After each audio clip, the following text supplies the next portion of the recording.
పాపము ద్వారా మనిషికి అవమానం, పాపం ద్వారా భయం, పాపము ద్వారా సిగ్గు, పాపము ద్వారా దాక్కొనడం. ఏదైనా తోటలో ఆదాము చేసింది అదే కదా. దేవుడు ఆదాము యొద్దకు వచ్చినప్పుడు ఆదాము ఆ దినాన చెట్టు చాటున దాక్కున్నాడు. ఆదామును దేవుడు పిలుస్తున్నాడు, ఆదామా నువ్వు ఎక్కడ ఉన్నావు అని దేవుడు పిలిచినప్పుడు, నీ స్వరము విని నేను దాగుకొంటిని అన్నాడు. అనగా దేవుని యొద్దకు రాలేని స్థితి. ఎందుకు? పాపం చేశాడు కాబట్టి. పాపము మనకి తలవంపులు తెచ్చింది, అనగా పాపము మనకు సిగ్గును తెచ్చింది, తలదించుకునేటట్టు చేసింది. అవును, పాపం మనిషి జీవితాన్ని ఎంత ఛిద్రం చేసిందో, మనిషి బ్రతుకును ఎంత నాశనం చేసిందో మన పరిశుద్ధ గ్రంథంలో ఒక సంఘటన మనకు చాలా శ్రేష్టమైన విషయాలు తెలియజేస్తుంది. యోహాను సువార్త 8వ అధ్యాయం 3-11 వచనాల్లో వ్యభిచారమందు పట్టబడిన స్త్రీని ప్రభు దగ్గరికి తీసుకొచ్చారు. బోధకుడు ఏం చెప్తావో చెప్పు. మోషే ధర్మశాస్త్రం ప్రకారం రాళ్లతో కొట్టమని చెప్పబడి, నువ్వేం చెప్తావో చెప్పు అని. యేసయ్య వారికి ఏ బదులు చెప్పలేదు, నేల మీద రాసినట్టుగా మనం చూస్తాం. వారు అదే పనిగా ప్రభుని అడుగుతున్నప్పుడు ప్రభు వాళ్ళతో ఒక మాట చెప్పాడు, మీలో పాపము లేనివాడు ఆ మీద మొదట రాయి వేయండి అని. అందరి చేతుల్లో రాళ్ళు ఉన్నాయి. ఎప్పుడైతే ప్రభు ఈ మాట చెప్పాడో ఆమె మీద రాయి వేయడానికి ఎవరికి అర్హత లేదు అన్న సంగతి వారికి అర్థమైపోయింది. వారి రాళ్ళు అక్కడే పడేసి అందరూ వెళ్ళిపోయారు. యేసు కన్నులెత్తి చూసిన మనం ఒక్కటే ఉంది. ఆమె స్థితిని ఒకసారి ఆలోచించండి. ఆమె జీవితం నవ్వుల పాలైపోయింది. ఆమె జీవితం అవమానమైంది. సరిగ్గా వస్త్రాలు లేని స్థితిలో ఆమె రాళ్లతో కొట్టుకుంటూ తీసుకొచ్చారు. రాళ్ల దెబ్బలు నిందించబడింది, అవమానపరచబడింది, ఈడ్చబడింది. ఆమె దోషిగా నిలబెట్టబడింది. అందరూ వీళ్ళు ఆమె వైపే చూస్తున్నాయి. తల దించుకొని నిలబడింది. ప్రభు ముందుకు తీసుకొచ్చి ఆమెను అలా నిలబెట్టినప్పుడు తలెత్తి చూడగలదా? ఎలా చూస్తుంది? అంత ధైర్యం ఎక్కడి నుండి వస్తుంది? పాపం చూసారా ఒక మనిషిని ఏం చేసిందో? యేసయ్య ఆమె జీవితాన్ని ఎలా మారుస్తున్నాడు, నిజంగా అద్భుతం. తల దించిపోయింది, ఆమెది తల దిగిపోయింది, తల దించుకున్నది. ప్రభు ఆమెను తలెత్తేటట్టు చేస్తున్నాడు. ఈరోజు వాక్యం వింటున్న నీ జీవితం కూడా పరిస్థితులు ఏమైనా కావచ్చు, కారణాలు ఏమైనా కావచ్చు, తలెత్తలేని స్థితిలో ఉన్నావా? దేవుడు నీ తలెత్తడానికి ఇష్టపడుతున్నాడు. యేసు క్రీస్తు ప్రభు ఈ లోకానికి వచ్చింది ఎందుకో తెలుసా? వ్యభిచారమందు పట్టబడిన స్త్రీకి దేవుడిచ్చిన సందేశం నీకు నాకు ఆయన సందేశం ఇస్తున్నాడు. యేసు కళ్ళెత్తి చూచినప్పుడు ఆమె ఒక్కటే ఉంది. దేవుడు ఆమెతో అంటున్నాడు, అమ్మా తలెత్తి చూచి అంటున్నాడు. తలెత్తి చూచి ఆమెను చూచి అంటున్నాడు, అమ్మా వారు ఎక్కడున్నారు? తలెత్తి చూచినప్పుడు ఆమె తల దించుకొని ఉంది. ఆమెతో మాట్లాడుతున్న తీరు ఎంత అద్భుతం తెలుసా? ఆమెను అన్న మాట చూడండి, ఆమె పలుకు, ఆమెను పిలిచిన పలుపు అమ్మా అన్నాడు.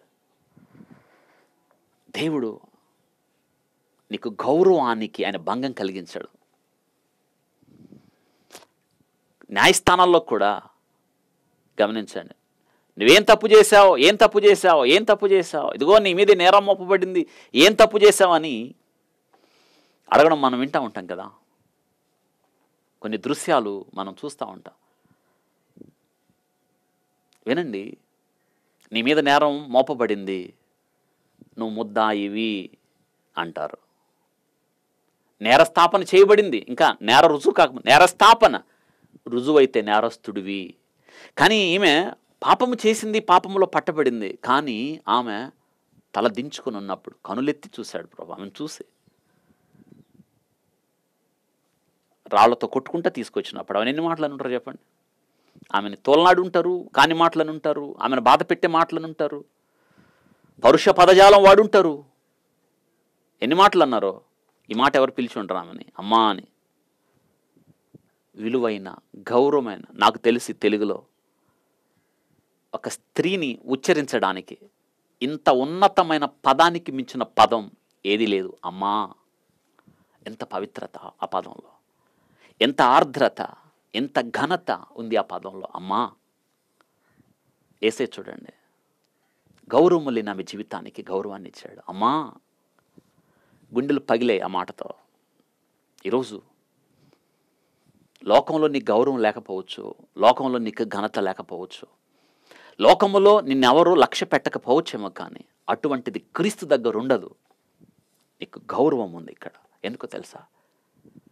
నిన్ను ప్రేమిస్తున్నాడు, నీ కొరకు తన ప్రాణాన్ని పెట్టాడు కాబట్టి, విలువ పెట్టి నిన్ను కొన్నాడు కాబట్టి గౌరవం ఉంది. అందుకే ప్రభు అన్నాడు, అమ్మా, ఆమెను తలెత్తి చూచి అంటున్నాడు, ఆయన ప్రశ్నిస్తున్నాడు, వారు ఎక్కడున్నారు?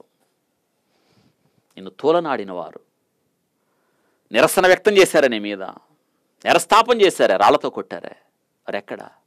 ప్రభు ఆ మాటలు అన్నాడు, ఎందుకమ్మా పాపం? ఈ పాపమే కదా నిన్ను ఇక్కడ నిలబెట్టింది, ఈ పాపమే కదా తలదించేటట్టు చేసింది, ఈ పాపమే కదా నీకు అన్ని అవమానాలు తీసుకొచ్చింది. ఏమి సాధించావు ఈ పాపం చేయడం ద్వారా? వారెక్కడా? నిన్ను దూషించిన వారు, తోలనాడిన వారు, అవమానపరిచిన వారు, గాయాలు చేసిన వారు ఎక్కడ అని అంటున్నాడు. వారెవరు నేను శిక్షించలేదా? ఇక్కడ గమనించండి, ప్రభు ఏం చేసావని అడగలేదు, ఎందుకు చేసావు అనలేదు, ఎంతకాలం నుండి పాపం చేస్తున్నావు అని అనలేదు. అడగడు, క్షమిస్తాడు, మర్చిపోతాడు.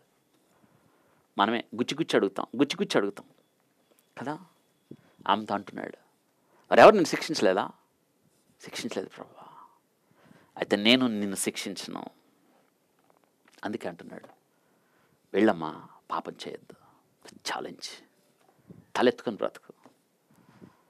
నువ్వు పాపం చేస్తే తలదించాల్సి వస్తుంది, నువ్వు పాపం చేయదు, తలెత్తుకొని బ్రతుకు. ఈరోజు వాక్యం వింటున్నాను, నువ్వు క్రీస్తు ప్రభు దగ్గరికి వస్తే, ప్రయాసపడి భారం మోయిచున్న సమస్తమైన జనులారా నా ఎద్దుకు రండి, మీ భారాన్ని భరిస్తాడు, విశ్రాంతినిస్తాడు, తలెత్తుకునేటట్టు చేస్తాడు. క్రీస్తు ప్రభు నీ తల దించడానికి కాదు వచ్చాడు. దావీదు అంటున్నాడు, ఆయన నా తలెత్తువాడు అన్నాడు. మన తలెత్తువాడు ఆయన. తల దించడం మనకి అవసరం లేదు ఇక్కడ. ఎందుకో తెలుసా? యేసు క్రీస్తు ప్రభు 2000 సంవత్సరాల క్రితం మన అవమానాన్ని, మన పాప భారాన్ని తన మీద వేసుకుని సిలువలో నీ కొరకు శిరస్సు వంచి తల దించి ప్రాణం పెట్టాడు ఆయన. వంచెను ఆయన. ఇక నీవు పాపము చేసి తల దించవలసిన అవసరం లేదు. అమ్మతో అంటున్నాడు, ఒక అద్భుతమైన సందేశం, వెళ్ళు, పాపం చేయవద్దు, తలెత్తుకొని బ్రతుకు, నీతిగా బ్రతుకు, యథార్థంగా బ్రతుకు, పరిశుద్ధంగా బ్రతుకు. ఇది ఆమెకి ఇచ్చిన సందేశం. ఈరోజు ప్రభు దగ్గరికి రండి, ఆయన మీ తలను ఎత్తుతాడు, మిమ్మల్ని ఘనంగా ఎంచుతాడు.